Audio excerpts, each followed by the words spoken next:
Thanks, Steve. Well, what I'm going to do here tonight is I'm going to tell a story as best I can about the history of the inn. It's going to take you through the years and the ages, and I'm going to bring you into the world of Jerusha when she happened to be here at the inn, and her family and all of these sorts of things. I've done a lot of research. I've looked at a lot of different places for this information, and I'm hoping that you'll learn as much as I've learned over this past time. Some of you here know more than I do about it, because I know we have some historians here in the audience, and I know Brian Plum, who's written the book, is supposed to be here too, but I haven't seen him yet, so hopefully he's here, or he'll be here shortly. Now, what I want to say is that I'm going to say some words throughout the presentation, and I want you to keep them in the context that they're presented. I'm going to say things that it might have been. It's likely. You know, some uncertainty words, because what happens is when you're researching things like this, a lot of the information falls victim to the ages and it goes away. And finding it is a very, very difficult thing. If people were researching us 300 years from now, they'll likely find a bunch of Facebook posts and Twitter feeds. But we don't have that kind of fortunate luck when we're researching things that are hundreds of years old. So I'm going to try to keep that in context. We don't know everything. I just want to put that out here first. We don't know everything, but we have some educated guesses based on the information that we're able to gather.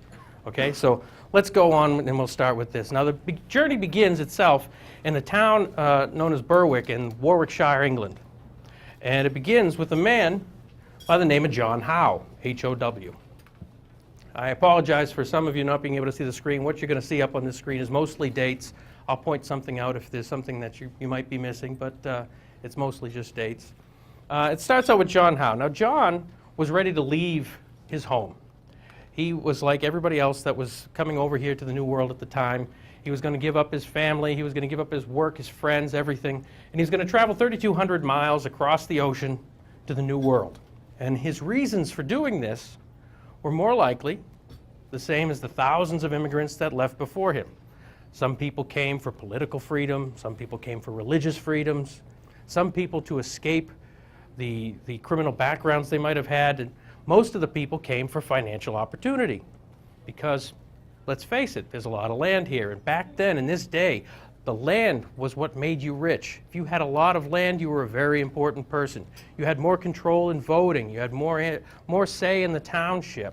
It was a very important thing. So the opportunity of this giant continent that was discovered was very entertaining to a lot of people. Now, during the day, in this time, in England, there were three major ports that would take you from England to America. One of them was in Ipswich, in northern England. Another one was in Southampton, and another one was in Great Britain. Well, not Britain at the end, it was Greater London. Now, John lived closest to London. And because in this particular day and age, when you're traveling, if you traveled anywhere back then, you were sitting on top of or being pulled by something horse-drawn. So distance was a very, very important thing. So it's more than likely he left from London. This is what we can surmise. We don't know for sure. In fact, we weren't able to find John on any of the passenger records of the ship, the ships that came over then. But we know he must have come over on one of them. We just don't have the records of it. So in this particular day and age, when you're leaving, when you're coming over here, you're on a ship that is traveling, like I said, 3,200 miles across the sea. It's in cramped quarters. You're on the boat with livestock. There's rationing of food, rationing of water, a lot of people, no sanitary conditions, and a very good chance you're going to catch whatever one of the airborne illnesses were of the day, even pulmonary tuberculosis, any of these types of things. It's a very dangerous thing. So the people who came over here, they really wanted to be here. There was a real need to come to this new land. They were very oppressed where they were, and it was very important. The ships themselves, they were very, very unsturdy, and the chances, there was a very good chance that it could be destroyed in a storm, or it would get lost, and it would take longer than 3 months to get here. And if you think about it, we put this into perspective. 3,200 miles in 3 months, and yet we have some people who complain that their 3,000-mile flight to California takes 5 hours. You know, it's kind of, you know, you put it into perspective that way, it's really, the resolve of these people was very, very amazing. So when John arrived, he likely arrived in Boston, and that's what we can best surmise. He ended up staying in a town known as Watertown, which is now known as Watertown. It still had the English connotations, a lot of the towns back then. But Watertown was where we have the earliest record of him, so we're assuming that that's where he stayed first. And because of this, because Watertown was actually incorporated in 1630, same year as Boston, so we can assume that he must have come, if this is the case, then he came during what's known as the Great Migration. And the Great Migration was a period of time, a 10-year period of time, where 20,000 immigrants came from England to America. And it started out with the Winthrop fleet. And the Winthrop fleet was 11 ships carrying 700 people. And that kind of kick-started a push to come to the New World and to settle. And so because he landed in and stayed in Watertown, we're assuming that it was after 1630. Now, because of this push, Watertown was one of the first places to experience growing pains. They were getting full up. All of the good pieces of land were getting taken, and there wasn't a whole lot of room. So what they do in that case is they do what Horace Greeley said, and they move west. And that's what they did. They found some new land that was still out into the wilderness, and they divvy up the land and give lots to the people that are coming to settle. To get a piece of land back then, you had to be a very strong person, strong back, strong will, and not anybody could be given a lot of land to become a settler, because the whole pilgrim situation, with everybody dying and sick and not doing well, they didn't want to take a whole lot of chance on letting somebody go out there that was not very strong-willed or able to take care of themselves. I mean, you think about the whole world back then. I mean, if you wanted a home, you go out into the woods, you chop down trees, you build a house. And then you have to have a family, and you have to feed the family, and you have to maintain. You have to keep the house warm during the winter. Think about how hard it is for some people now with all these modern technologies to keep their house warm and their family fed. It's a very, very interesting thing that these people were able to do that and live. In fact, you know, during this time, they made note that the settlers, after they came within this Great Migration, it took a year for the first casualty, the first death, which actually showed they were doing well, because when the Pilgrims came, there were a lot of deaths when they arrived, because they didn't really have an idea of what they were walking into. So John, he's arriving here. Watertown's getting full up, and they want to expand. So there's an area called Muscataquid, which is now Sudbury. It means grassy banks. That's where they're going to go. And they chose 54 men to push out into this area. John was one of them. Around this time, and we don't know the exact date of this, around this time he married a woman by the name of Mary Jones. And Mary Jones and he pushed out into Sudbury. The 54 people that went all helped each other build homes on this land lots that they were given. And that was the condition. They'll give you the land if you will settle there, if you will build a home and you will build some, build a life there, because that's how you create a town.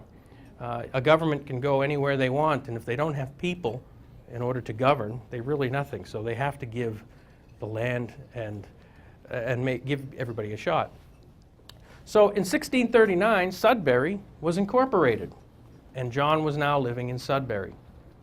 And he was there with his wife, and she became pregnant. And in 1640, they had their first child, John IV. John Sr., John III, was actually, he had a lineage that went back in England. There's connections, allegedly, to him being connected to royalty and the crown. In fact, there are some claims that in some of the records, and I don't know how accurate they are, that he has lineage that goes back to King Henry VIII. We don't know this for sure, but this is some of the information that was presented. But either way, he gave up a lot to come here. And now he has John IV. And this same year, he was admitted a freeman. And a freeman is somebody that basically has no debt, that has paid off their debt to society, and they don't owe anything anymore. It's the equivalent of becoming a citizen back then. It was a good achievement, and that happened the same year that he had his son. And you think about all of this, all in the course of a year and a half. He built a home, had a child, and he had some carpentry skills.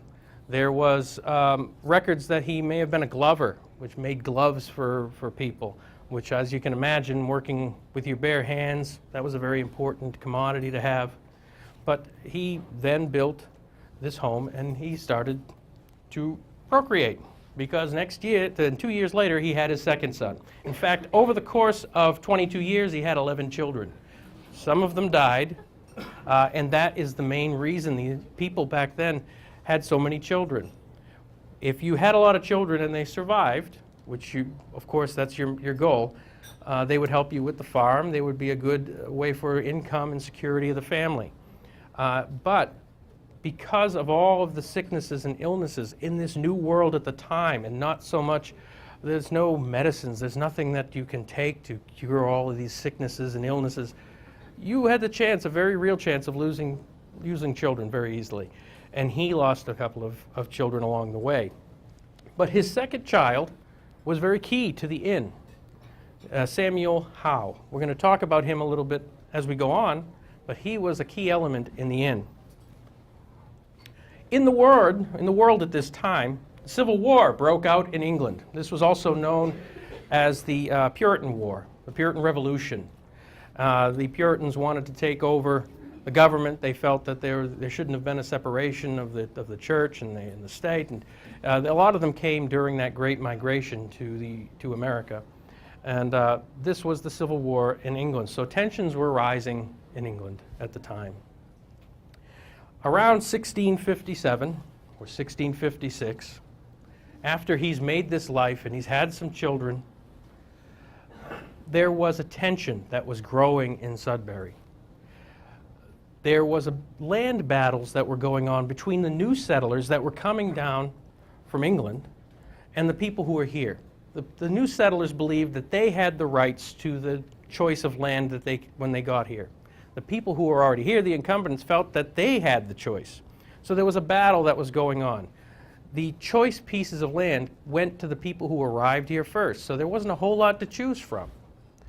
So they had a bit of a battle going on. John sided with the new settlers. He thought that they should get the land that they choose when they come, because of such a hard journey and such the effort. It was a matter of fairness, really. So he petitioned. He actually, in 1642, when his second son was born, he was also elected a selectman. And because of this growing tension in the town of Sudbury, he petitioned for more land. He said, we need more land, there's people coming, there's a lot of battles, a lot of uneasiness. And he and 8 other people actually petitioned, and they got what they asked for. So, once again, he just built all of this life for himself. In fact, the first house he built, he sold in order to buy another one that was in more of a grassy, plains-like area. And now, with this new lot of land that was dished out, he's picking up stakes and he's going out into the wilderness again, this time with his family, all of these young children. He's going into Marlborough, and he built a cabin in a field right next to an Indian planting field. Now, there were a lot of tensions with the natives, as you can imagine. I mean, everybody knows the story of how there was such a battle between who had the rights to the land, and everything is really Native American land. So there were battles that were going on during that whole 1650s era, and the Indians were poisoned with smallpox. I'm sure we've all heard about this, where the settlers would give the Indians gifts of blankets and things that were infected with smallpox. It killed off a lot of the natives. And by the time 1657 came around, most of the violent natives had died off. So John didn't really have much of a fear of living next to the planting field of Native Americans. In fact, he went one step further and he made friends with them. He actually had a friendly relationship with them, so much so that the natives would come to him to settle their disputes.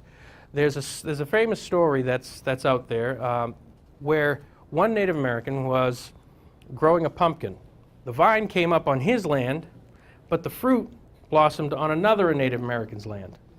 They both thought they owned this pumpkin. So they went to him with the pumpkin, and he took out a knife, he cut it in half and gave them each half. And they thought that was the pinnacle of justice, and they respected him going forward. So they had a good relationship with him. Not all of the natives had a good relationship with him. In fact, some of his descendants and his children were killed by natives, and we'll explain a little bit of that when we get to it too.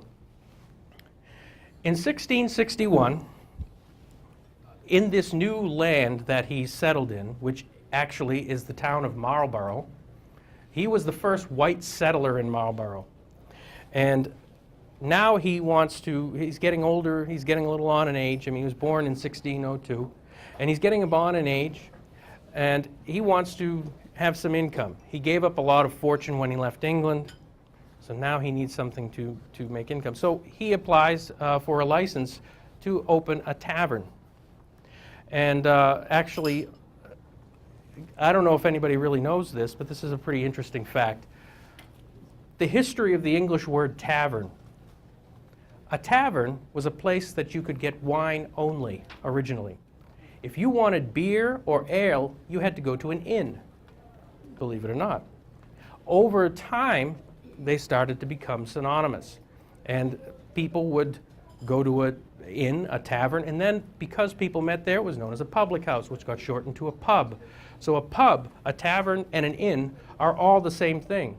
In this day and age, we look at an inn as a nice place to go for a weekend or to spend a week or out in the country. We look at it as a hotel type of thing. But the real definition of inn, you could stay at these taverns. The taverns had a place to stay, but it was more along the lines of the original form of it was to drink wine. It was like a winery. So now we have it. You know, we have everything in one. I mean, there is a bar here, but it's interesting how that works. And so back then, when John opened up this tavern, it was to have guests that would stay at his house, that would eat. The history of a restaurant was originally called an ordinary. An ordinary was a place where you could go and buy a meal at a fixed price. So if you ever see anything, I mean, in Salem now we have a new place that is actually titled as an ordinary. And that's what that is. It's a place to get a meal at a fixed price, a restaurant. But John opened a tavern because he would have guests. And the reason that taverns were so important, think about it coming off the boat from England. You don't have a place to stay. People who are running these taverns, if you have some money and can afford to stay there, it's a great place to stay. They have food. They've already done all of the work for you while you're getting your feet settled. Let's take a little bit of look at the news of the world that's going on at this time. In 1661, Charles II is crowned King of England. He was in France at the time, and England had a call for the return of monarchy. Believe it or not, they didn't have a monarch during this period in time until they called back Charles to be King of England. It was a very interesting time. So this was also the fall of the Puritan government. Newton experiments with gravity. Now, just think about it. You are living in this period in time. These are the things that are in the news. I mean, we look at these as these amazing world events that are just part of our history books, but this is a very interesting time. The Great London Plague killed 75,000 people. That is a lot of people for that period in time. We didn't have a very large population in the world, so that was a pretty good chunk of people. And those are the types of things that you could have infecting you on these boats that you're taking across the ocean. John Milton's Paradise Lost is a revered book at the time. Think about it. We have Stephen King. We have, all of these other authors of the time. John Milton is one of the classic writers, and he was around back then writing. Longfellow, too. Longfellow visited here. Just think about the idea that what we look at as this untouchable, amazing history was everyday life for these people. This is where it all started. This is the transformation of the world. So in 1675, something interesting happened. It's a battle that started up in New Hampshire, and it dealt with a tribe. And the leader of the tribe was Metacomet, which the settlers called him King Philip, and this became the King Philip's War. Now, the King Philip's War started because natives were tried and hung for a crime that they committed, and Metacomet thought it was an insult on his sovereignty. So he went to war, and he started attacking the villages of the time. And 60% of the villages and towns of the time were raided by natives, and he killed and burned down homes. There were some towns that were completely destroyed because of this war. It was one of the worst wars on American soil. Samuel Howe was part of this war. He was one of the fighters in this particular war.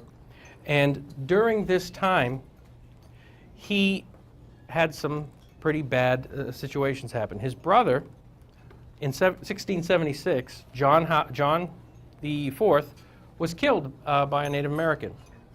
And so John Sr. had lost his son. Also around this time, the natives from King Philip's braves, burned down Samuel Howe's house. Now, before this, I should say that in 1663, he married, Samuel Howe married his wife, Martha Bent. He got land from Martha's family. 44 acres was given to him in Sudbury, in the Lanham area of Sudbury. So he left Marlborough, and he came to live in Sudbury. They built a home here. That was the home that was burned down by King Philip's men. And that's around the time, 1676 was when his brother was killed. It was a very tough time, but what happened in 1676 was there was a very important thing that Samuel did. In 1676, the war, King Philip's War, was winding down around here. It wasn't so prominent. He bought land, 130 acres he bought, off of one of the natives from King Philip's tribe. That 130 acres is the land that you're eating dinner on right now. This was Native American territory that was part of the tribe that King Philip's braves owned. So he did a very important thing. He didn't do anything with it right away. He rebuilt his house, and he went back along with his life. In 1685, actually in there should be a 1680 up there. In 1680, we're going to talk about that. 1680, his father died, the original John that we were talking about, and we're on to a second generation of the Howe family. His father died, and his wife died. So over the course of 5 years, this man had some terrible, terrible things happening to him. Samuel Howe had 13 children between his two wives. He had 7 children with the first wife, Martha Bent. And then in 1685, he married another woman named Sarah Clapp and had 6 more children. And he was getting on in years. So he had a lot going on. He had a lot of despair. And I imagine he was a very busy man. In the town, he wore a lot of hats. He was a juryman. He was an assessor. He was a selectman. He was what's known as a land speculator. He was also a carpenter. He wore a lot of hats in the town. And he was also a member of the Middlesex militia. So he had a lot going on in his life, and that's how he earned his money. In fact, in 1692, against the better judgment of the other selectmen in the town, the other selectmen in the town, he opened up his own tavern and in Sudbury. And he carried on just like his father. In 1702, his youngest son, Samuel's youngest son, David, well, actually, this should be 1700 on there. I'm sorry. In the year 1700, his youngest son, David, married a woman on Christmas Day. Her name was Hepzibah Death. I don't understand where death comes from in the name lineage, but Hepzibah Death. He married Hepzibah in the year 1700 on Christmas Day. Now, Samuel, at the time, he saw his son needed a place to raise the children. He couldn't do it at his house. He had 13 kids. So he had to take, so what he did was, in 1702, 26 years later after he bought it, he gave David Howe the land, the 130 acres that we're eating on right now, as a gift for him to build a home. And he started in right away. In fact, he built a 4-room home. And if you stand out in front of the inn and you're looking at the front door, the 2 windows to the right and the upstairs, that's the original home that David Howe built. It was 4 rooms, very small, but it was enough for him to start his family. And that was the start of this whole facade. Now, along the trail where David had built his home, it was the post road out here, by the way, was a Native American trail. It was known as the Connecticut Trail, and it would take you all the way to Connecticut. It was a native trail, and it was a great route of passage from the bay to the western towns. So David had built his house right along this trail, and people started using it. And when you're traveling on horseback and you're going all of these miles and you come across a house, the first thing you might do is stop and ask for water for the horses, for water for yourself, food, these types of things. So he started taking people in and helping them. But the government at the time, that was illegal. You needed a license to be able to do this. So by 1703, he had his first child and he finished the house just in time. And that tension started building over the town because he started, taking in a lot of these people as guests. And by, I'm sorry, I'm jumping ahead a little bit here. So in 1711, let's take a little bit of a step back. In 1711, Lyman Howe, one of Samuel's children, took over for him on his tavern that he built in Sudbury. It was about 6 miles from here. It was not this tavern. And he took over. In 1713, Samuel Howe dies. Okay, so he's gone. David is on his own. Lyman Howe is running a tavern in Sudbury. And all of these guests are coming to David Howe's house. So in 1716, he applies for a license to operate an inn. This inn. And was originally called, allegedly, the Black Horse Tavern. But we don't know that. It was well known as the Howe Tavern, the Howe Inn. People called it in generalities the Howe Tavern and the Howe Inn.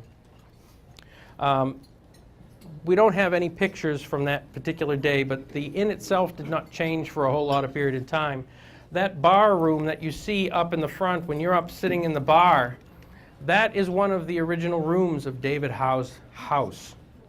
And he was, by the time 1716 came, he had 4 of 7 children. So he had 7 children, but he wanted to expand the inn beyond that 4-room house because he had so many guests, and now he had a license to operate an inn.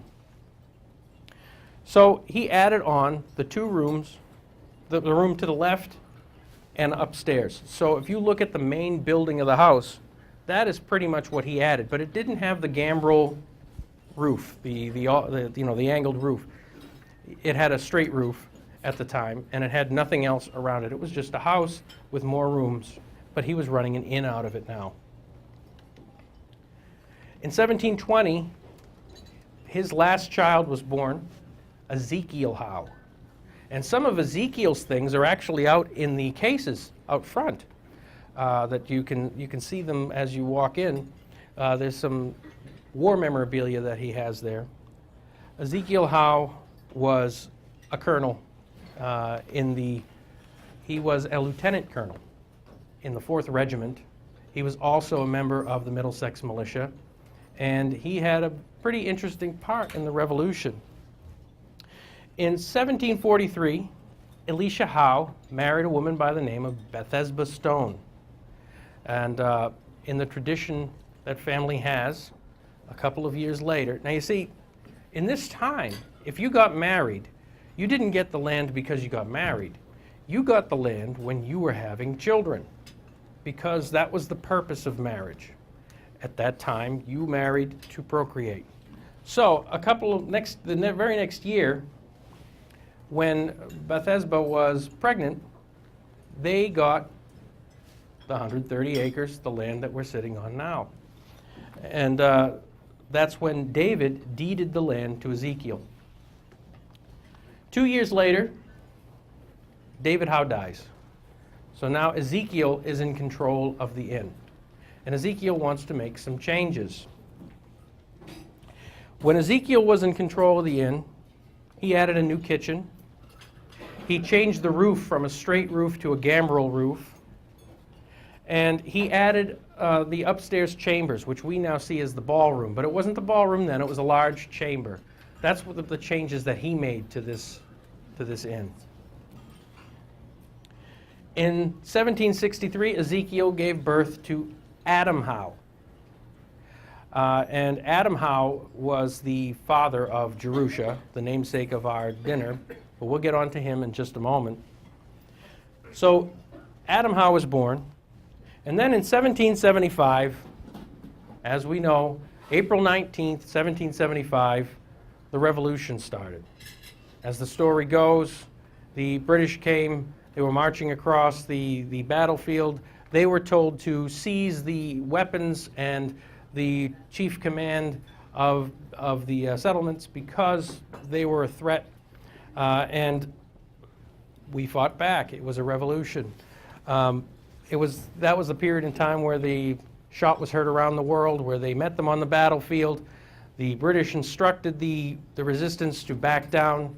They slowly backed away, and then an unknown gun out of nowhere fires the first shot on the British, and that started the Revolutionary War. Well, Ezekiel Howe led two regiments, two teams of people to that battle on that particular night. They heard about the threat and the battle that was going on from the conquered riders that would show up, and they took the team out and joined the battle. In 1795, his son Adam married a woman by the name of Jerusha Balcom.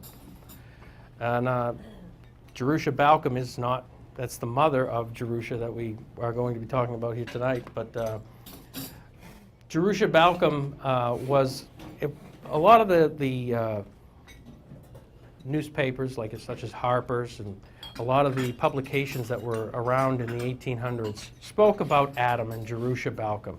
Now we're getting into areas where the publications are actually starting to speak about these people, because before this we only had supposition and stories on public records.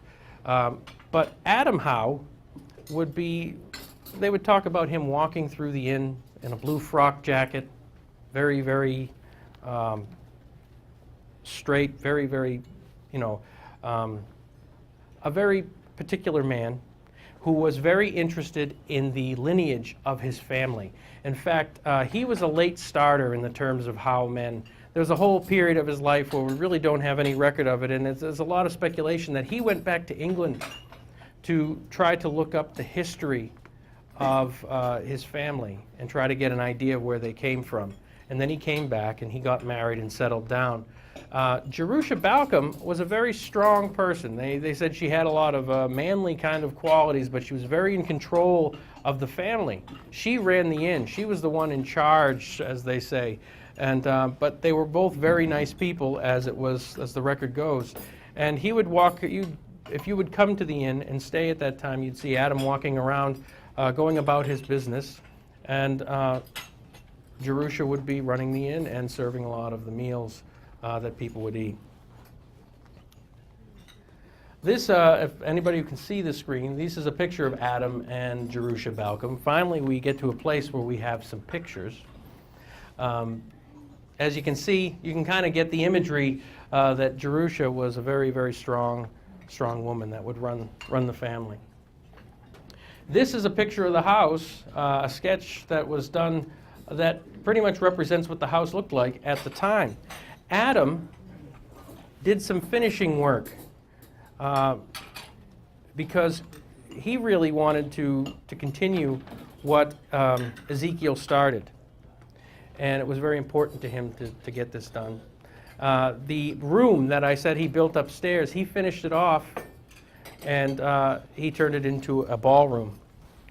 As I said, Adam finished off the ballroom upstairs, and he also was very much taking care of the family the way he should. In 1796, Ezekiel Howe, his father, had passed away. And Adam was now full-blown in charge of the inn. Now the transition, if we take a little bit step back, David Howe, his grandfather, when he inherited the inn, he didn't just get the 130 acres. You see, the goal of the Howe men and anybody back then was to collect land.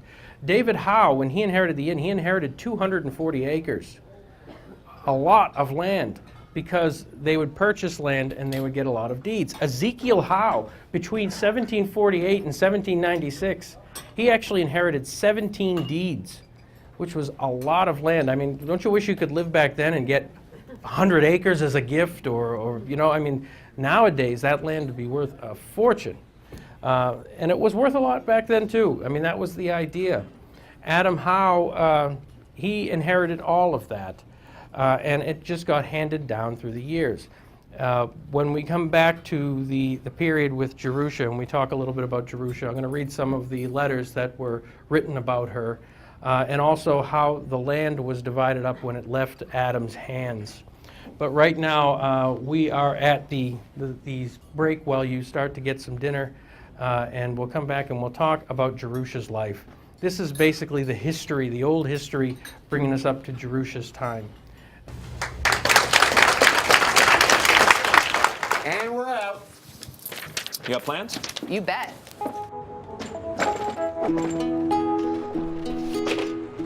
50 million Americans struggle with hunger, but we can do something about it. Excuse me. What's going on? Dinner. Please join me in helping put food on their tables. Together, we can feed America.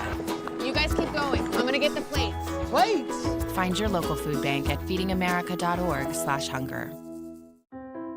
Quiet, please. Wait a sec. I'll take one. Oh yeah. All right. All good. Take care. Way to go. Nice. Bring it on. Gotcha. I'm here for you. Oh no. Please, please, please. I'm waiting. Interesting. Not buying it. Not fair. That's it. This conversation is over. Oh, brother. Body language can tell you all sorts of things.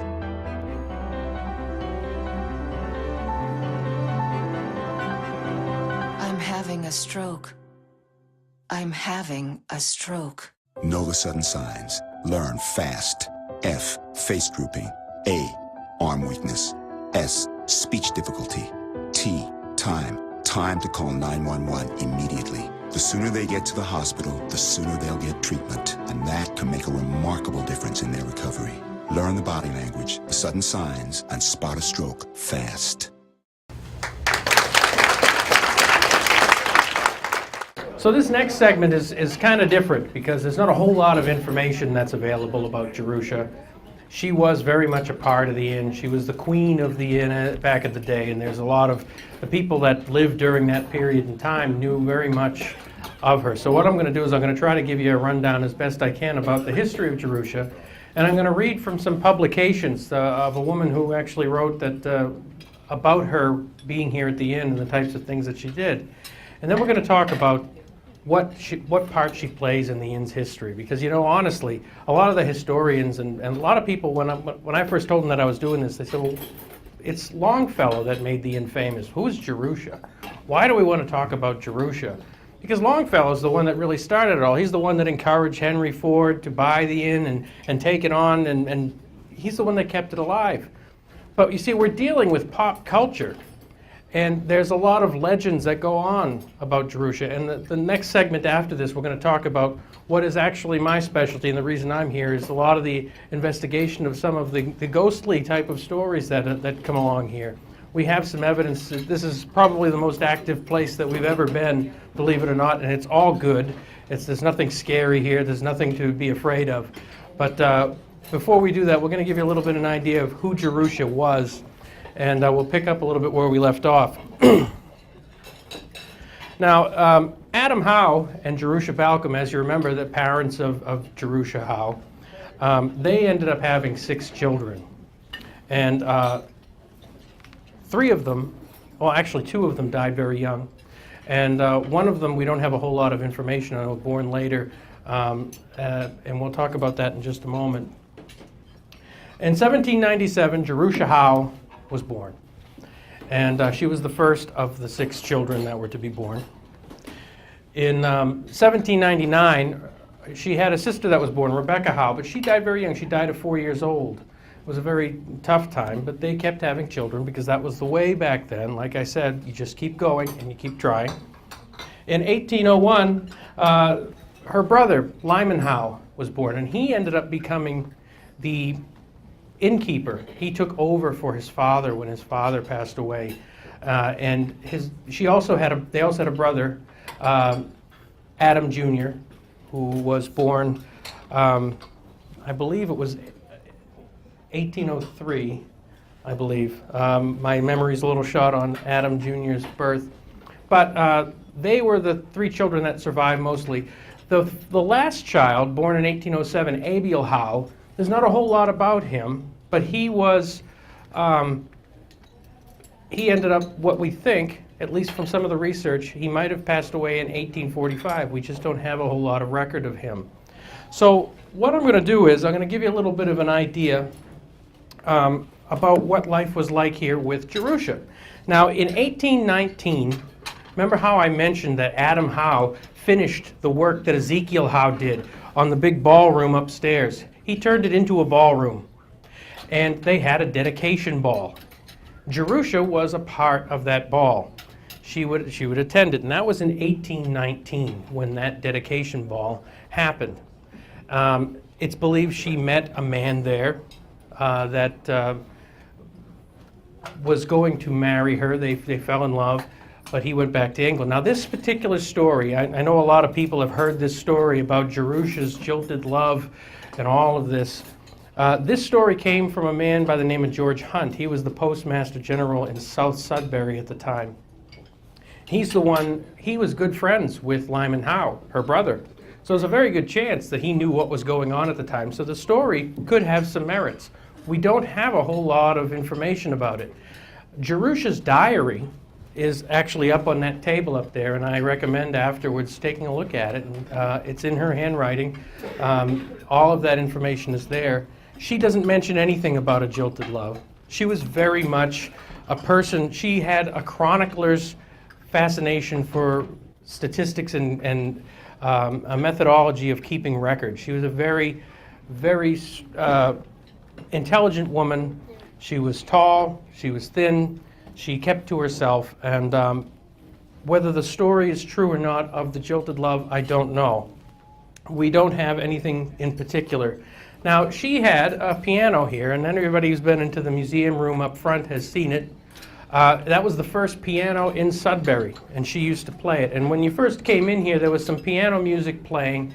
Those songs were the songs that she'd play. She'd play Brignall Banks, Copenhagen Waltz, Highland Mary, all of the songs that were popular in that day. A lot of them had Celtic references.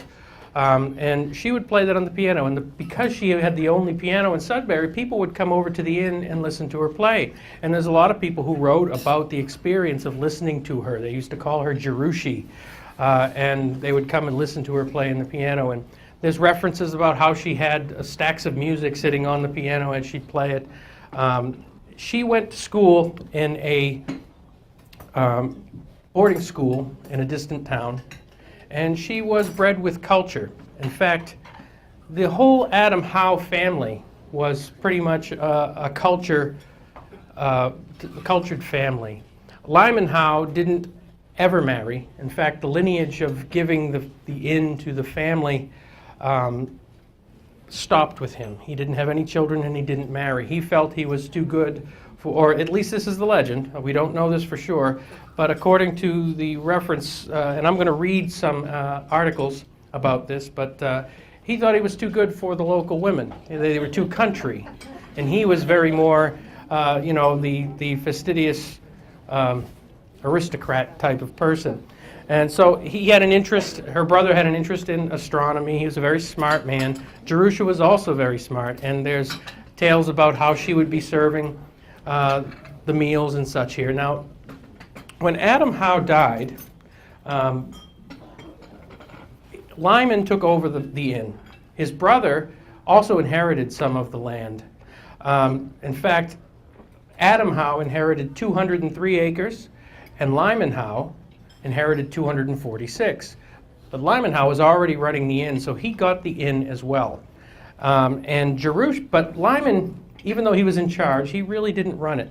His mother and father were still alive at the time when he was allegedly in control of it, and he took and all of the people around him, his Aunt Marjorie and Jerusha would help take care of the inn, and he was just more angry. He didn't want really any part of it, it seemed. He had bigger things on his mind, and he was not interested in the country life, so to speak. In the world news at that time, during this period when Jerusha was around, Louisiana was purchased for $15 million. That's just 3 cents an acre. Imagine buying land for that cheap. That was in 1803. The first steam-powered train was built, and this had an effect on the inn, and I'm going to explain a little bit about that in a moment.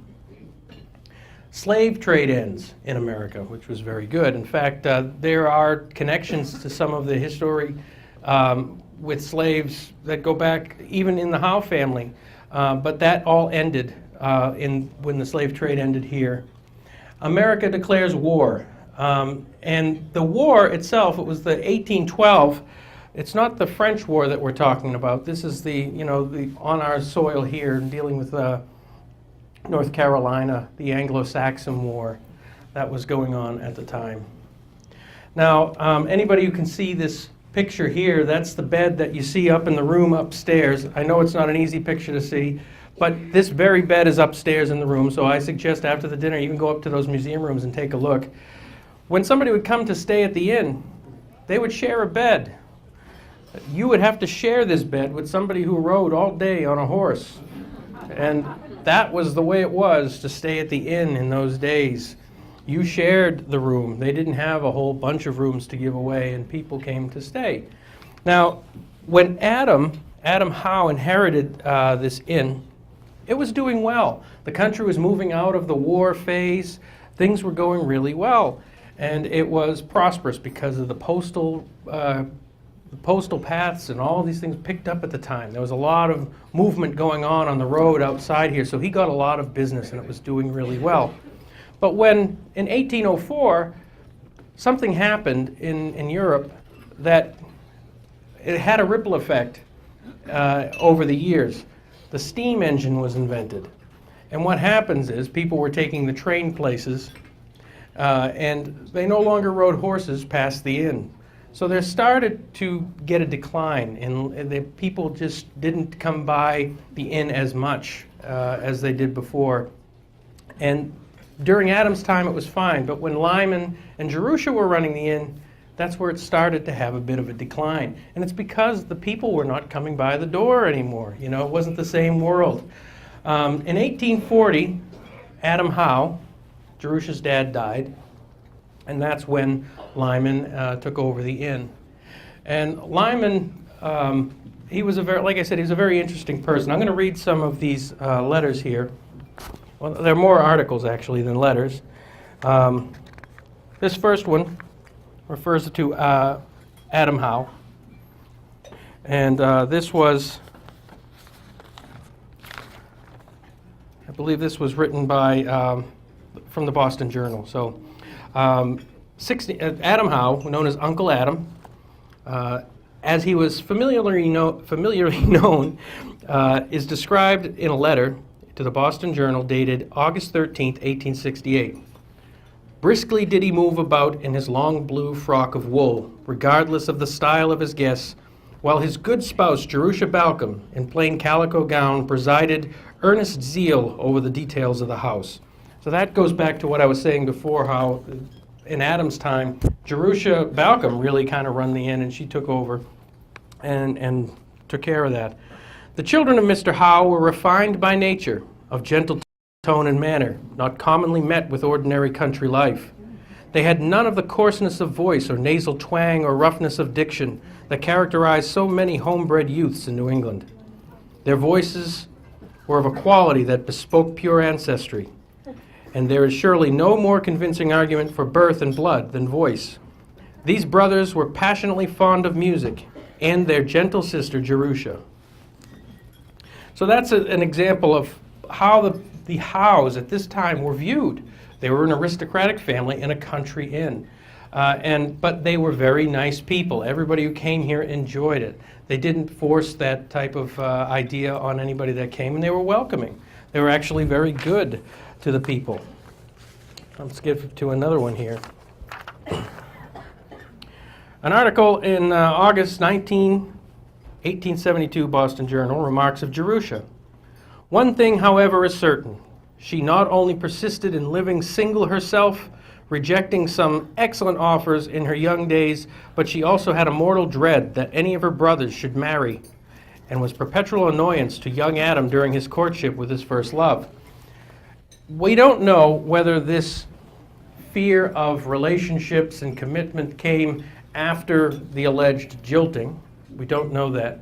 But she was not interested at some point in her life in settling down.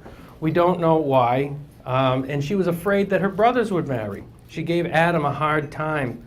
And Adam, he had a hard time. He was supposed to, his wife had died. He was supposed to move into a house that not far from here, and his wife that he was marrying died. He went into such a fit.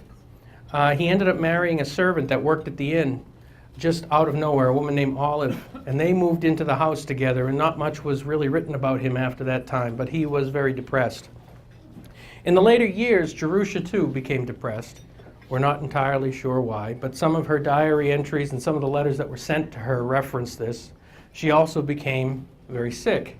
She had a cough, and it's my supposition, just my personal idea, and Laura too, actually, in our group who did a lot of work, that she might have died of consumption, which is pulmonary tuberculosis, because there were references in some of the letters that were sent to her about this guava jelly that would help her with her cough, and this was written only a couple of months before she actually died.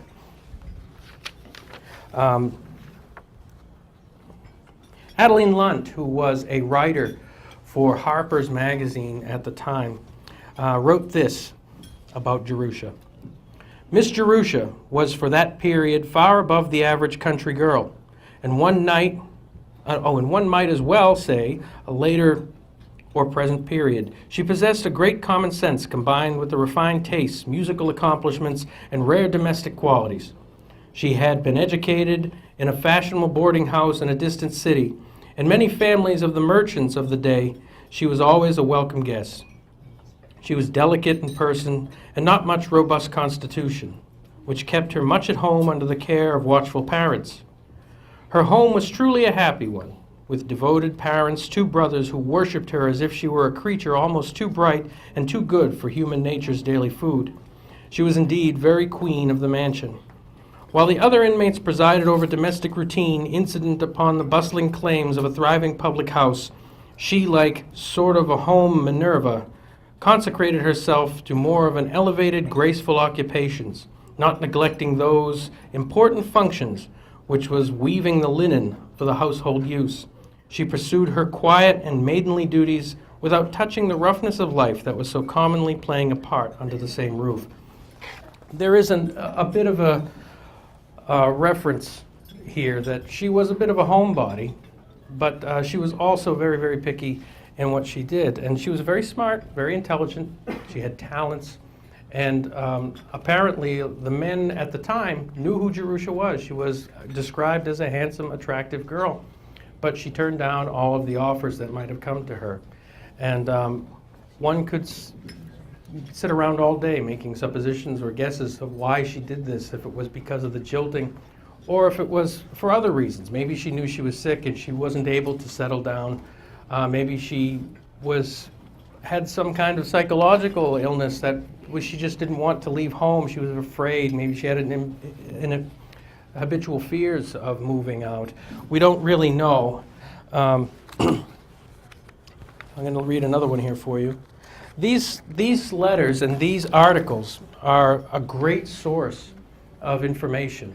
And You know, Brian Plum, who wrote the book here, I want to, if everybody could give an applause to him, because he did some amazing work on this book. And if you haven't read it, I really suggest you do. It was a great saving grace. Oh, and Brian Plum here.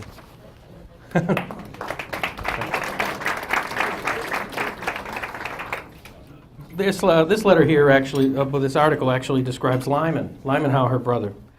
Lyman sometimes taught school, and there was nothing he enjoyed more than to drill a class of boys in arithmetic. They were both simple-hearted and extremely good-natured, and pleasant and genial in manner. Adam was unpretentious in tastes, and possessed no longings beyond his own home, which to him was the only place on earth. Lyman, on the other hand, had aspirations, and was fond of the acquaintanceship of superior men, those of a higher castle, and those whom he was commonly thrown as ordinary frequenters of his father's house. Lyman, universally called the squire, that was his nickname, the squire, was somewhat looked up to in the town, and as a person of an uncommon capacity for subjects quite above the range of ordinary country minds or occupations. So you get a kind of picture of who Lyman might be. He served on the school committee, on the board of selectmen, and matters of more abstruse character. He was interested and well-versed. Indeed, he was a curious mixture. He had natural brightness, but he was somewhat vain and overrated himself. He assumed a pedantry with a class that might be known the meaning of the word. This was blurry. Might not know the meaning of the word, and yet discerned his boastful sense of superiority, which often made him their theme for ridicule. With one lofty science he was indeed strangely familiar, that of astronomy. On a brilliant starlit night he was always with the telescope in hand, gazing at the heights above. Not a star or a planet or a constellation, but he could tell you its name, its orbits, and its velocities. I mean, you could imagine, just picture that time back then. I mean, we didn't have electricity, things weren't really going on. What a beautiful place to be outside at night, especially if you were interested in astronomy. I am sure that the lights, because we didn't have electricity, you could see every star that was in the sky.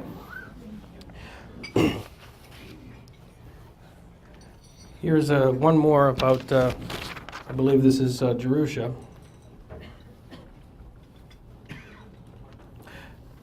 No, this is actually about Adam, I'm sorry.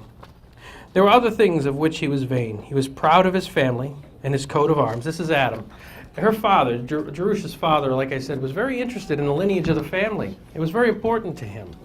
And he seemed to have passed down that idea that lineage was very important to Lyman, because Lyman thought he was too good for things. You know, in the world of lineage, I should say this, usually when you have land or money that's handed down through generations, the money usually dies off after the third generation, because by the time you get to the great-grandchildren, they have no respect for the work that it took to build the original fortune, and it starts to die off. And it seems Lyman had his own ideas. He didn't really want to continue it. In fact, when Lyman died, the inn was actually $6,000 in debt. And part of that was because of the change in the world around him, with the steam engine and the inventions of the automobiles and all those types of things. People weren't coming by on horseback anymore. The traffic had died down, but so did his interest a little bit, which was kind of sad. In 1842, Jerusha Howe died. She was only 44 years old. And that was very, very young to die, even at those days and age. I mean, considering that her grandparents and her great-grandparents, they died in much later years, and they really worked their hands to the bone. So something was wrong, physically, maybe mentally, and she was very sick when she died. When she died, her brothers, Adam and Lyman, decided they wanted to do a monument for her, and they drew up a design for it. On the screen is the original design. That's the picture that they had designed for it. If you've ever been to the cemetery to see Jerusha's grave, I'll show you a picture of that grave marker. That's it there. they spent some time, they wanted a nice marker. In fact, when this grave marker for Jerusha was put into the cemetery, it was sought after to have anybody who died to be buried next to it, because it was an area of focus. It was, you know, it was an aristocratic type of thing to do, to be buried near Jerusha's grave. When she died, she left a fund that was to the library, and she left a fund that was supposed to be used for people who had trouble heating their homes. Any industrial family that was to heat the home. She left $1,000. It was to never expire, but whoever was going to use it, it was going to be decided by the selectmen. A year after she died, the city found a way to take the money and not use it for that, so the fund was never set up, which is really sad. Heating homes back then, as you can imagine, that was what killed people a lot in the winter, was the cold. If you couldn't get out and get food or wood, and the wood was wet and it wouldn't light, or a whole bunch of different reasons. This is a picture of the inn in 1860, and this is probably the closest picture you'll actually see to the inn around Jerusha's time. She died in 1842. This isn't much long after that. Lyman Howe, he died in 1861. I'm sorry, did I say 1660? This is 1860. Lyman Howe died in 1861. So he died 1 year after this picture of the inn was taken. As you can see, there's some repairs that have been done on the face of it, and some patches in the home. The roof, as if you remember from before, the gambrel roof was made by Ezekiel Howe. The original left side of the house, that was David Howe's original building, and then he expanded off to the left. The additions that were made over the time were made by Adam, who finished off the work that Ezekiel did, and then, of course, all of the land that we have around here was enhanced when Henry Ford took over. In fact, there was an original mill. If anybody's been down to that really beautiful mill that's down there, there was an original mill that wasn't that far from there that David Howe, actually, he dammed up the Hop River, and he created a mill there that was not far down the river from the one that's there now, and he deeded it to his son when he died. So they had some pretty deep roots in the town of Sudbury, and they were well known. In fact, this inn is just known forever.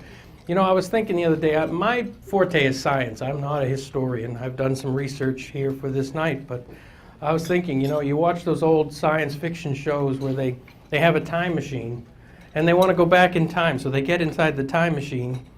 You don't know whether you're going to materialize into a tree, right? But if you, because you could go back there and there was a tree or a wall or a brick or whatever, and you're going to materialize into it. But if you were going to pick a place to go back, this is the place to go if you want to go back 400 years, because you know it's been here. It's very interesting and very rare to find places that are there this long and the landscape hasn't changed. It's really amazing. Like I said, 1861, Lyman Howe dies. And that was a sad period in time, because that was the end of this great family lineage of Howes that over the years handed down from father to son, from father to son, from father to son, until you got to Lyman.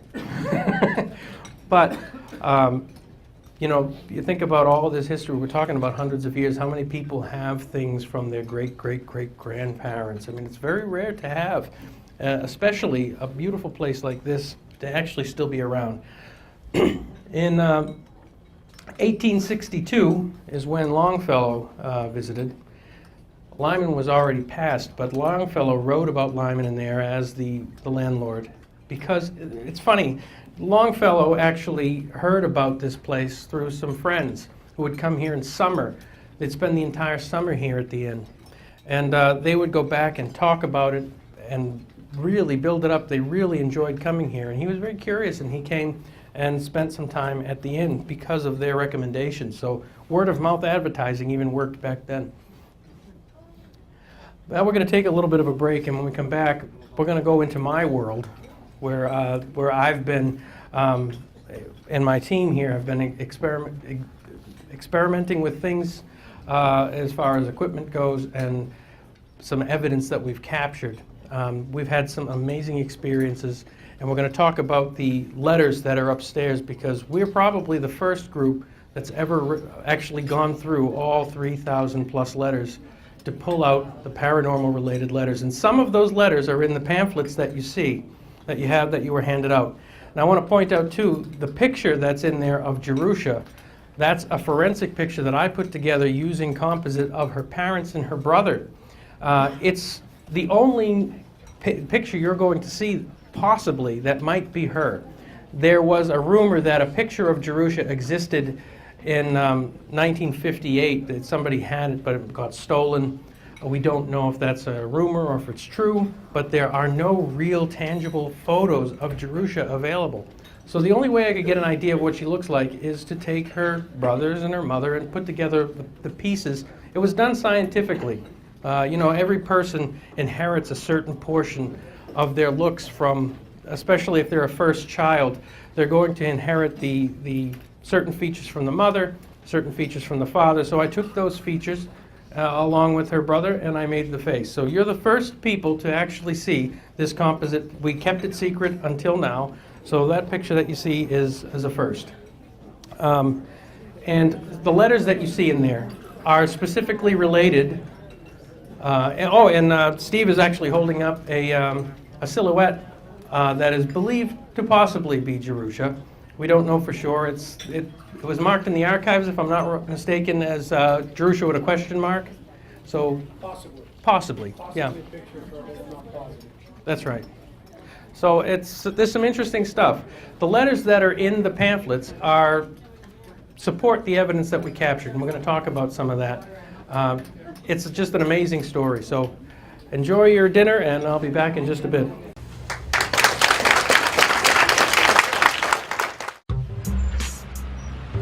I'm one unlucky guy. The chance of being involved in a robbery is 1 in 757. The chances of being struck by lightning, 1 in 750,000. Please fasten your seatbelts for unexpected turbulence. The chances of being a victim in an airline crash, 1 in 29 million. Hey, could I get some peanuts? The chances of being involved in a car crash are far greater than lightning strikes and plane crashes. And if you are texting while driving, your risk of crash increases 23 times. Now, I may be an unlucky guy, but I don't have to be part of that statistic, and neither do you. Drive responsibly.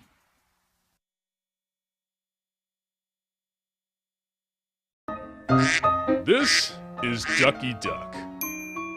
Ducky Duck is really no different than you and I. You see, Ducky enjoys using Marlborough's rivers, streams, lakes, and ponds for travel, leisure, and even for drinking water. But Ducky needs your help. When humans mistake stormwater drains for sewers, it causes many problems. While sewers are connected to the plumbing in our houses, stormwater catch basins are completely separate and flow directly into our public water supply. Polluted waterways can affect the quality of our drinking water, our wildlife, and the overall health of our city. So when you discard trash, fertilizers, or oils into these drains, it's bad news for Ducky and for you. Help keep our waterways clean.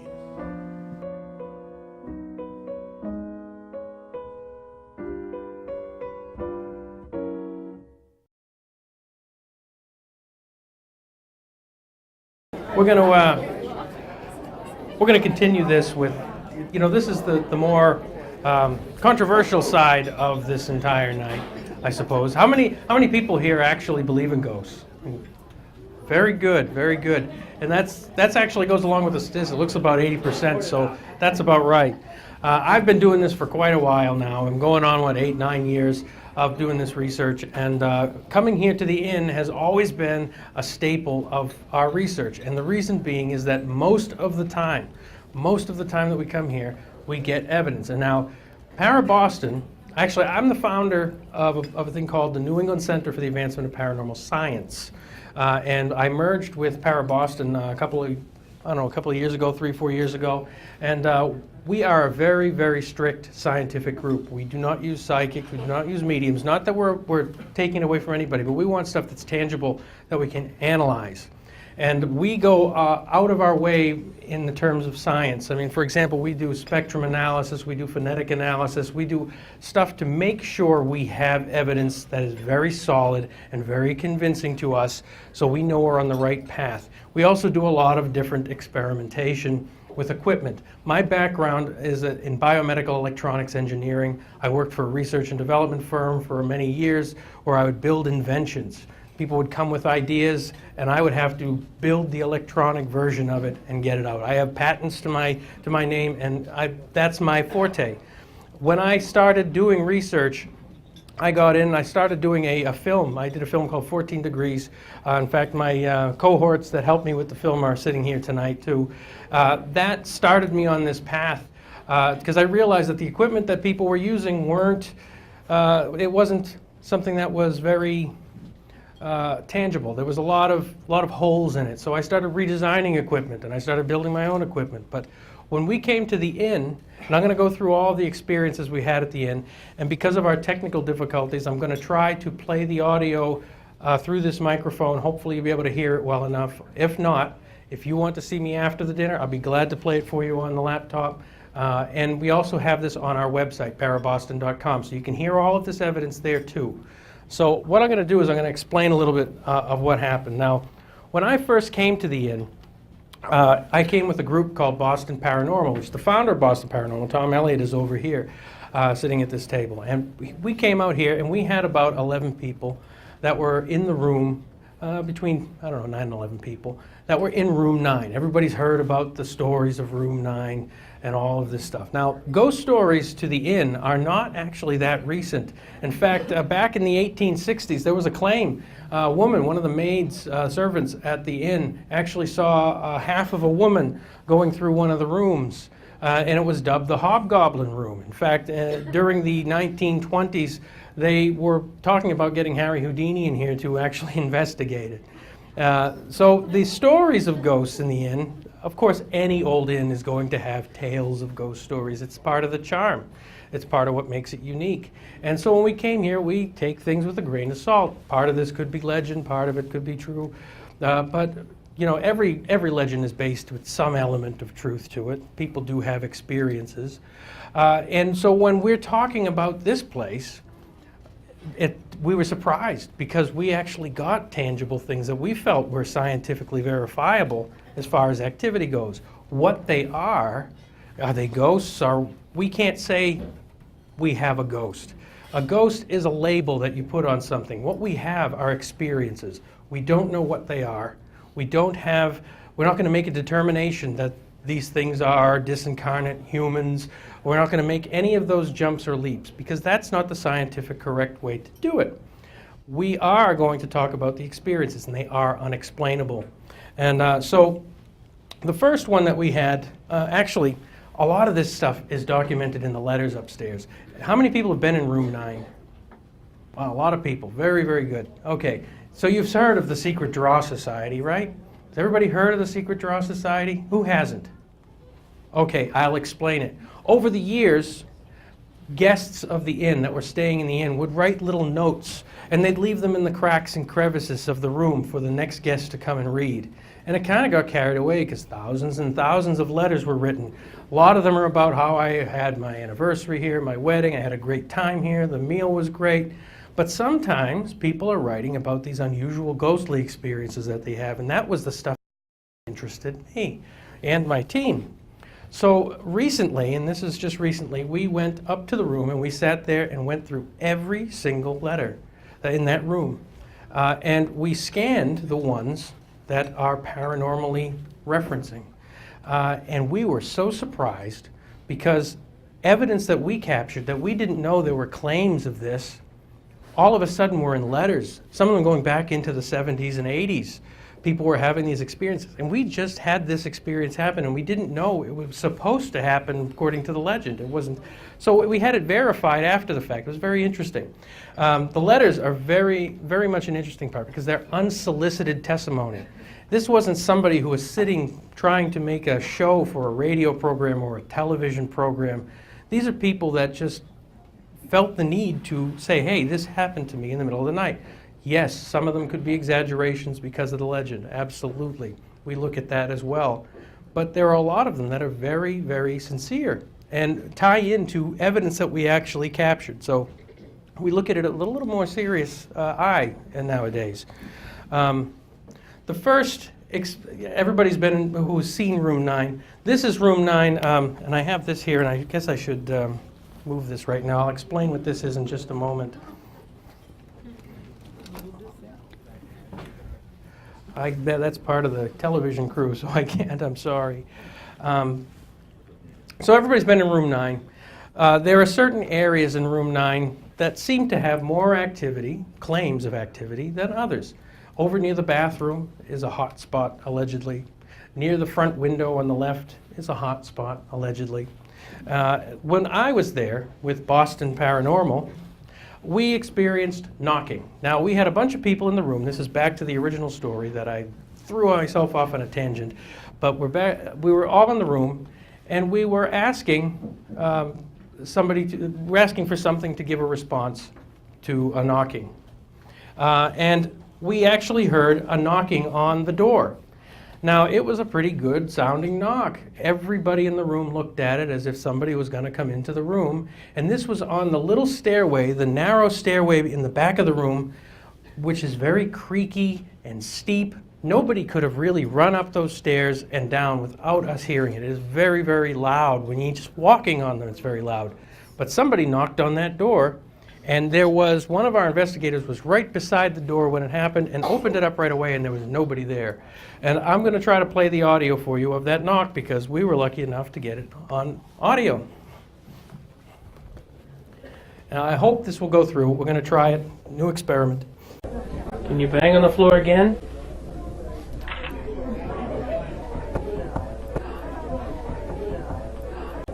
Can you bang on the floor again?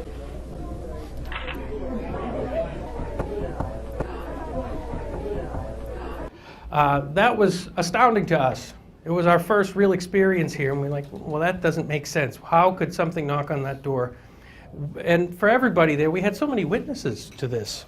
I mean, that is one of those things that you're proud to get when you have multiple witnesses. You know you're not going crazy because everybody's looking at it. The next piece of evidence that came from this, and I'm hoping this can play well, and anybody who has a bad seat, I'll replay it a bunch of times. One of the investigators, Jonathan Smith, by the way, the woman who was, not the woman, the man who was allegedly the person to jilt Jerusha Howe was Benjamin Smith, allegedly. We don't have perfect fact of that, but the interesting thing is the investigator that's in this picture lying in the bed is Jonathan Smith. So I don't know if it has anything to do with what was happening, but we captured 2 shadows on video. And the interesting thing, I'm going to play them for you, so don't worry. The shadows, usually when you have a shadow come through a window because of lights outside, those shadows bring with it light. You're not going to just have a shadow hit the wall. You're going to have light with it. That's the normal behavior of shadow. If you look at any of the lights around here, you see shadows from these sconces, but they also have light with them. So that's a telltale sign that you're looking at a light source that's created this shadow. The shadows that we captured in this room are just shadows. There is no light that goes along with them. And what happens is it comes up out of the floor, over near the bathroom, up, and then back down. I'll play it for you. It's a video. And then there's another one that comes up out of the floor and shoots over the bed. And I'll play it, and again, anybody who doesn't have a good view, I'm very happy to play it after this thing so you can come see, and I'll loop it and let you see it to your heart's content. But I'm going to try to play this now and see if it will play on here. I hope it will.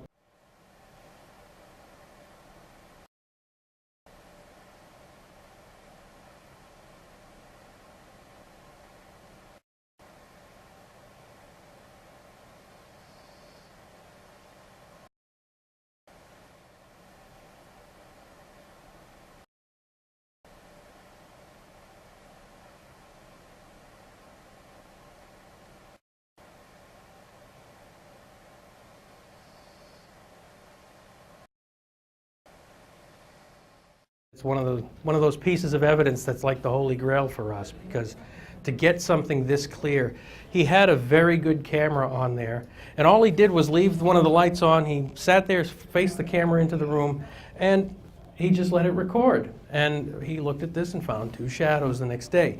Now, there's a part of the legend that I think is an interesting thing. People say that it's only men, or she's out, or the spirit is going to attack, not attack,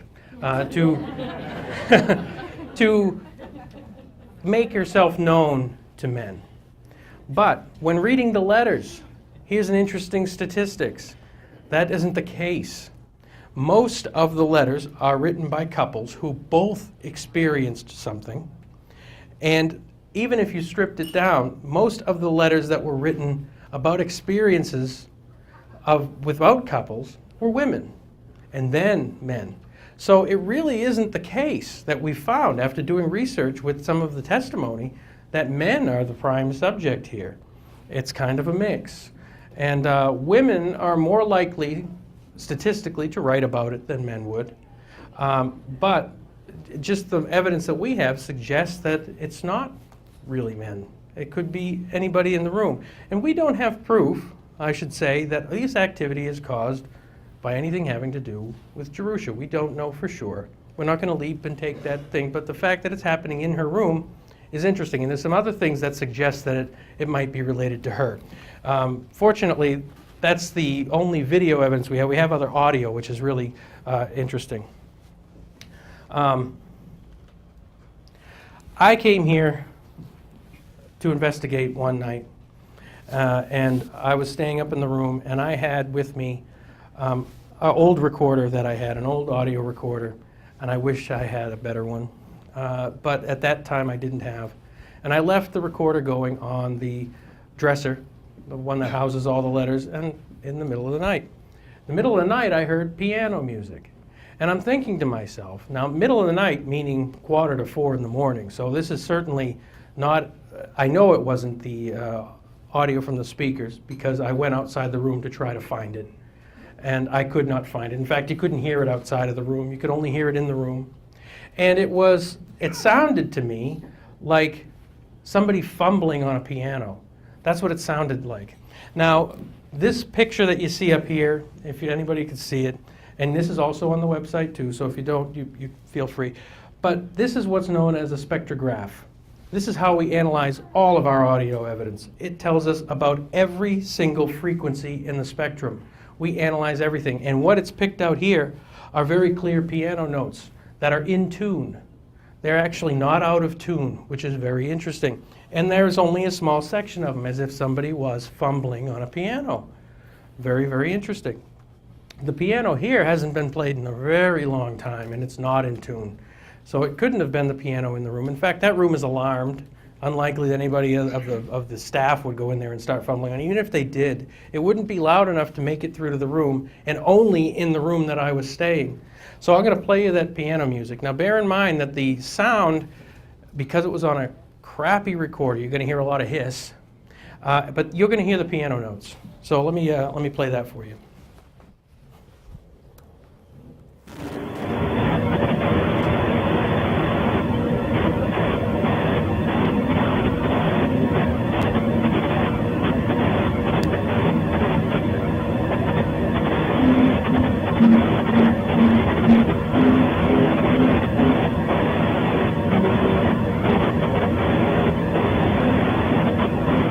Might have been the Copenhagen Waltz. Oh, no, I'm sorry, Battle of Prague.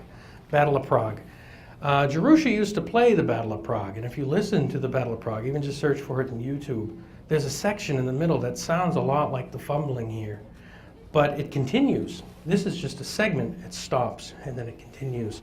So it was a very interesting piece of evidence to capture, and especially at 3:45 in the morning. I think Steve would actually back me up that nobody here is playing a piano at 4 in the morning usually, right? Good. So the piano was a very interesting thing for me personally. I didn't know at that time that piano music was heard. In the letters, there was references to piano music in the night. And in fact, in some of the letters that you have in your booklet, All of the letters that we scan are online. You can read them all. You can see all of the original scans if anybody's interested. If you just go to paraboston.com and in the search type Wayside, you'll see the blog with all of this information. Another experience we had, we did an experiment. We got a volunteer that was not paranormal related because we as investigators, sometimes we don't see things the way somebody who's coming in fresh without any experience or anything might experience it. So we wanted to do an experiment. And this gentleman here, what's his name, Scott? Is it? Brandon. I kept calling him something different before, but Brandon, we got him to stay in the room. We paid for it. And we wired it up with tons of cameras and audio just to see what we could catch during the night, because of that whole legend about how men were the subject of the activity. So we wanted to test that theory. So we got an eligible bachelor to have him stay in the room. Nothing in the middle of the night happened, but one interesting thing happened. We set up all the cameras. I stayed in room 10 watching the monitors for the entire night. And then we went to dinner. And we went to dinner around, 7:30, 7 o'clock-ish. Brandon went in to use the bathroom while we were setting up. Okay, he went to use the bathroom, wash his hands, whatever. And the top pictures that you see are Brandon going in and coming out of the bathroom the first time. The reason we have these stills is because while we were at dinner, when we came back up and Brandon was getting ready to go to bed, the water in the bathroom was turned on full. Now, yeah, you can think, okay, he forgot to shut it off when he was in there before. That's obviously the thing to think of. But we had audio recording with very high quality microphones. And we could hear when he opened the door to go shut the water off, you could hear the water running very loud. The cameras did not stop for the entire length of the dinner. So we had the first time he went into the bathroom before then. Nobody went in there afterwards. When he opens this door in the first frame, you do not hear any water at all. It's very clear. In fact, I did spectrum analysis on that audio as well, and I was able to pick out the frequency of the running water to know that it was not there when they first opened up. Now, there's a whole huge explanation. I could spend 3 days going over what this graph actually shows us, but there is a white line here right along this area that is the running water, and it stops right there when he turns it off, okay? And in the period beforehand, that white line is not there. It should be right where this is, right here. It's not there. So I have evidence that the water was not on when he left the bathroom the first time around. When he came back up and went in, he opened the door, you could hear it on full blast. He explained it to me the next morning, and he explained how it turned off. In fact, you could hear the squeakiness of you could hear everything that was going on in the bathroom. So, well, not everything, but but it was a very interesting piece of information. One of our investigators, Mike Locke, is the one that picked up on that because he was listening to the audio of it, and he says, you don't hear the water when it's in there. But then when he's back, so that, we didn't directly witness it. It happened to us. It happened to you. We were in 9. That's where it was, yeah. That's very interesting. And normally when we get evidence, we look at things differently. People telling us stories, that's anecdotal evidence. That's a reason to investigate. It's not proof, it's data. That's it. It's not really, I say evidence, but it's not evidence, it's data. But it's funny, when you have an experience in a recording like this, it really makes the other claims, such as yours, much more sweet, because now we have some correlation going on. And correlation is what happens in science. We look for patterns, we look for things in statistics, because in the large sample, that's where all the truth comes out. So the next thing that we experienced, this crying. Now, this is also a spectrograph, this picture here, but you see it looks a lot different. There's a reason it looks a lot different. The other one was all yellow and red and really bright because we're dealing with audio. Well, you see this device here, this is something that I made. It's actually, I got a patent pending on it, believe it or not. These are specifically tuned discs that record electromagnetic fields, but not audio. Now it's looking for audio. It's looking for these voices that we hear, the ghostly voices, but it is not able to pick up my voice.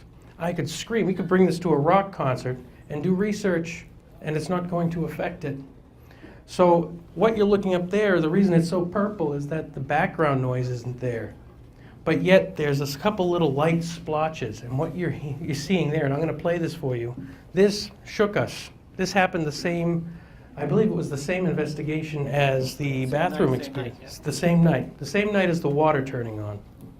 We had it set up just like this. Usually when we're trying to get audio like this, we put it head height because that's the height, makes sense for communication, and we've had good activity with that. We set this up, and when I was looking at it the next day, I couldn't believe it, but there's crying.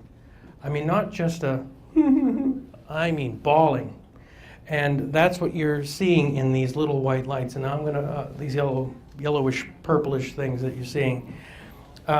What makes this so significant is that nobody in the room could possibly have made that sound, because nobody in the room can talk and actually have it affect this device at all.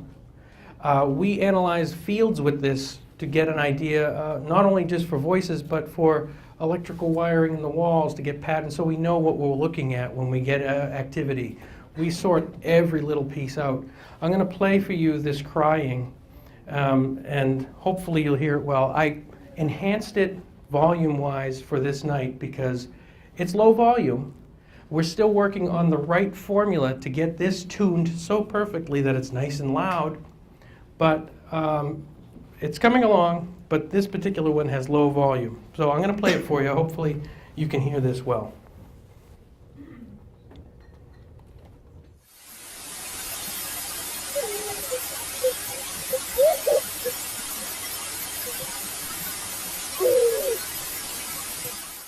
Usually when we get voices, I'll do phonetic analysis with this spectrum analysis. I can tell just from this wave, without having to listen to it, I can tell what words are spoken, what consonants, where the tongue was in the mouth, all of the articulation of the vocal tract. I can tell how old the person is. I can tell what brogue they have. I can tell all this information from spectrum analysis. And so that's why we use this here.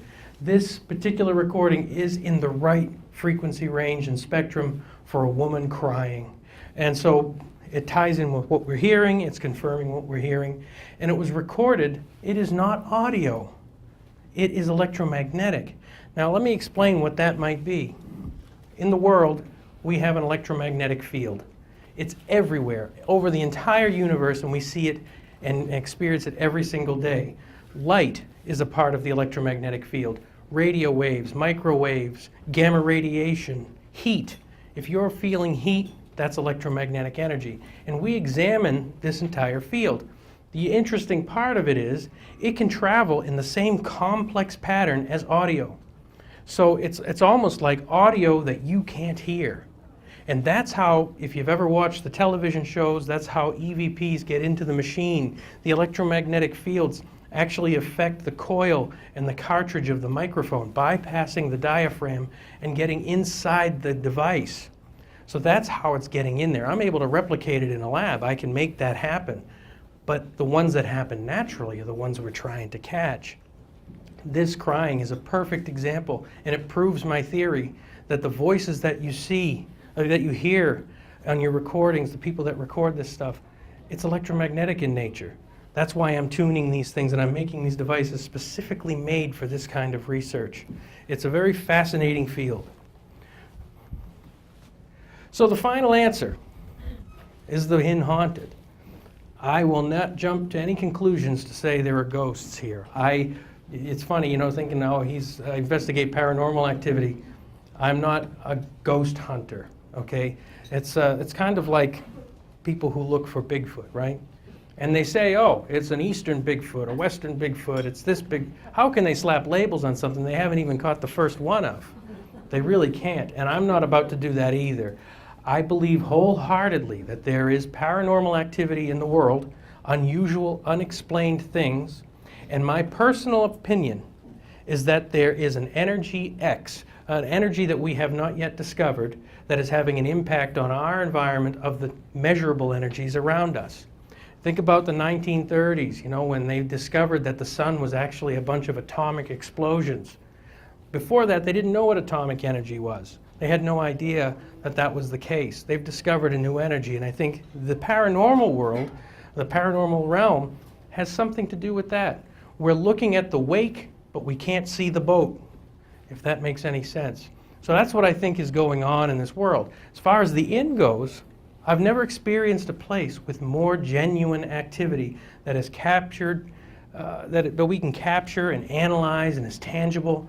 It's a wonderful place. None of it is scary. I've been doing this for almost a decade now. I have not encountered anything in this entire inn that could be deemed as scary. It's all fascinating. I've known nobody to get hurt. There are some crazy letters that are written upstairs by children that wrote a whole bunch of amazing things that, one of them was, I think, a cat attacked them or something. It was, there's cats and all kinds of stuff up there. If you ever read those, don't take them to heart. Trust me, I've been doing this for so long. We have a lot to learn, but it's part of the charm. It's part of the history. And it's nice to think that maybe it is Jerusha. It ties into it, a woman crying. Jerusha was certainly sad, but yet a lot of tragedy happened here. A lot of people died. Look at all the people who lost their children young. Adam and Jerusha, her parents, they lost children. Maybe it was Jerusha Balcom crying. Maybe it was somebody before, when during the war, when the house was burned down, when Samuel, who knows what it is. There's a lot of sorrow. We're talking about 300 years. People have cried. So we can't tie it to her, but it happens in her room. That was also Henry Ford's room. Maybe somebody bought a bad car. We don't know. But it does tie into her legend. She's a part of pop culture. She's a part of the inn in that sense. Yes, Henry Longfellow made this place famous, but Jerusha is part of the lore and the legend and the charm. And that's something that we're trying, just like this dinner title names, we're trying to keep her spirit alive, because I think these types of stories, if anything, are making us look at the history, which we should never forget or we're bound to repeat.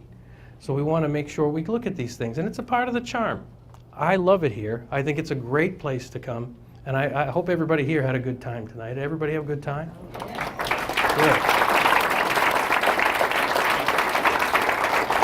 Like I said, if you have any questions about all of our research, feel free at any time. We have an 800 number, we have contact forms, and we have a blog about all of our stories and places we've been.